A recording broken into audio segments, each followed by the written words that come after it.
खरीप हंगामातील पीक विमा योजनेची रक्कम 3 दिवसात जमा होणार आहे। राज्य सरकारकडून 1927 कोटी रुपये। शेतकऱ्यांसाठी आज दिवसभराच्या ठळक व झटपट बातम्या। शेतकऱ्यांसाठी आज मंत्रिमंडळ बैठकीत अतिशय महत्त्वपूर्ण 5 निर्णय घेण्यात आले आहेत। त्यामुळे बातम्या शेवटपर्यंत बघा आणि चॅनलला सबस्क्राईब करायला विसरू नका। सरकारने राज्यात हैदराबाद गॅजेटचे GR काढला आहे, मात्र त्यानंतर आता वातावरण चांगलंच तापलं आहे। मराठा विरोधात ओबीसी समाज असं चित्र निर्माण झालं। मराठा आरक्षण पार्श्वभूमीवर राज्यात लागू करण्यात आलेल्या हैदराबाद गॅजेटच्या ओबीसी समाजाकडून जोरदार विरोध घेत आहे। मराठा समाजाला ओबीसी मधून आरक्षण देऊ नका अशी त्यांची मागणी आहे। केंद्रीय निवडणूक आयोगाने सर्वात मोठा निर्णय घेतला आहे। निवडणूक आयोगाच्या निवडणूक व्यवस्थेत पारदर्शकता आणण्यासाठी देशातील 474 नोंदणीकृत अमान्यप्राप्त राजकीय पक्षांना यादीतून काढून टाकले आहेत।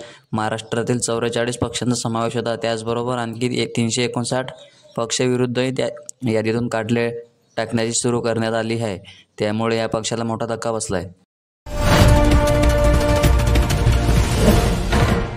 भाजप आमदार गोपीचंद पडळकर यांनी राष्ट्रवादी काँग्रेस शरद पवार गट नेते जयंत पाटील यांच्याबद्दल वादग्रस्त वक्तव्य केले आहे। या वक्तव्यावरून आता राज्यातील वातावरण तापले आहे। या वक्तव्याचे पडसाद सर्वत्र उमटू लागले असून ठिकठिकाणी आंदोलन केले जात आहे। आता याबद्दल एक मोठी बातमी समोर आली आहे। मुख्यमंत्री देवेंद्र फडणवीस यांनी गोपीचंद पडळकर फोन करून चांगलेच दम भरल्याचे पाहायला मिळत आहे। स्वतः गोपीचंद पडळकर यांनी याबद्दलची माहिती दिली।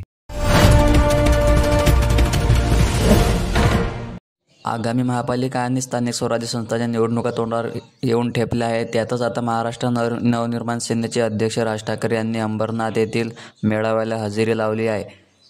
राज ठाकरे यांनी कार्यकर्ता महत्त्वाचे आदेश दिले। आगामी स्थानिक स्वराज्य संस्थांच्या निवडणुका लक्षात घेता त्यांनी कार्यकर्त्यांच्या मतदार याद्यांवर लक्ष केंद्रित करा अशी सूचना दिली आहे। विधानसभेत मोठ्या प्रमाणात मतचोरी झाली असा आरोप राज ठाकरे यांनी केला आहे। तसेच यापुढे असे प्रकार घडू नयेत यासाठी सर्वांनी सतर्क राहण्याचे आवाहन राज ठाकरे यांनी केले।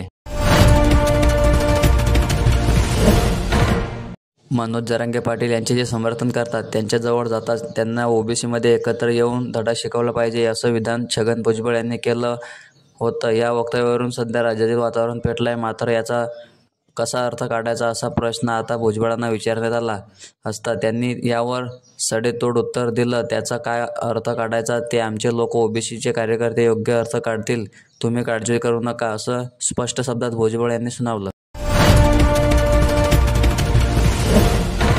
नवीन iPhone 17 बाजारात दाखल झाला आहे। हा ॲपल फोन खरेदीसाठी मोठी गर्दी उसळली आहे। मुंबईतील BKCमध्ये ॲपल स्टोअर आहे। येथे ग्राहकांच्या लांबच लांब रांगा लागल्या आहेत। ॲपलचा iPhone 17 हा आपल्याकडे असावा यासाठी भल्या पहाटेपासून iPhone प्रेमींनी गर्दी केली आहे। स्टोअर उघडण्यापूर्वीच काहींनी त्यासमोर ठाण मांडलं होतं। तहानभूक हरपून अनेक जण या रांगेत लागले होते। मोठी रक्कम मोजत तासनतास रांगेत उभे राहाल असे अनेकांनी iPhone 17 हवा आहे। मराठा आरक्षण आंदोलनाचे नेते मनोज जरांगे पाटील यांच्यावरून 2 गटात वाद झाल्याचं वृत्त आहे।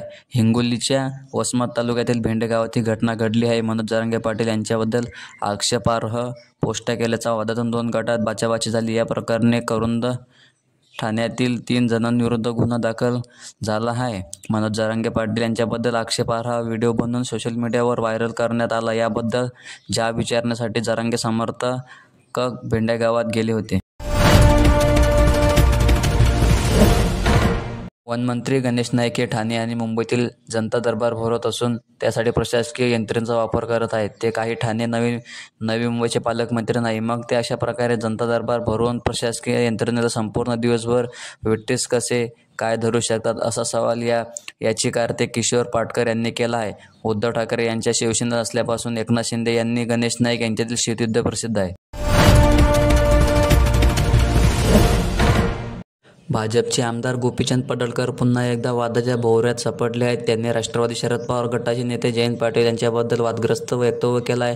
गोपीचंद पडळकर यांनी जयंत पाटील यांचा अखेर उल्लेख करत त्यांच्या वडिलांचाही अपमान केला। दरम्यान यावरून राज्यात आता वातावरण चांगलंच तापलं आहे। गोपीचंद पडळकर यांच्या विरोधात आज राज्यभरात राष्ट्रवादी शरद पवार गटाच्या वतीने आंदोलन करण्यात आलं आहे। मराठा समाजाला आरक्षण मिळावे यासाठी आंतरवाली सराटीमध्ये आंदोलन सुरू होतं। या आंदोलनादरम्यान मोठा राडा झाला होता। यावेळी पोलिसांवर देखील दगडफेक झाल्याचा आरोप करण्यात आला होता। यावर बोलताना आता ओबीसी नेते छगन भुजबळ यांनी मोठा गौरवस्फोट केला आहे। यांनी राष्ट्रवादी शरद पवार गटाचे अध्यक्ष शरद पवार यांच्यावर गंभीर आरोप केले होते. शेतकरी बांधवांनो, अशाच प्रकारच्या महत्त्वपूर्ण बातम्या जाणून घेण्यासाठी आपल्या UGS न्यूज चॅनलला सबस्क्राईब करायला विसरू नका आणि हा व्हिडिओ जास्तीत जास्त लोकांपर्यंत शेअर करा. धन्यवाद.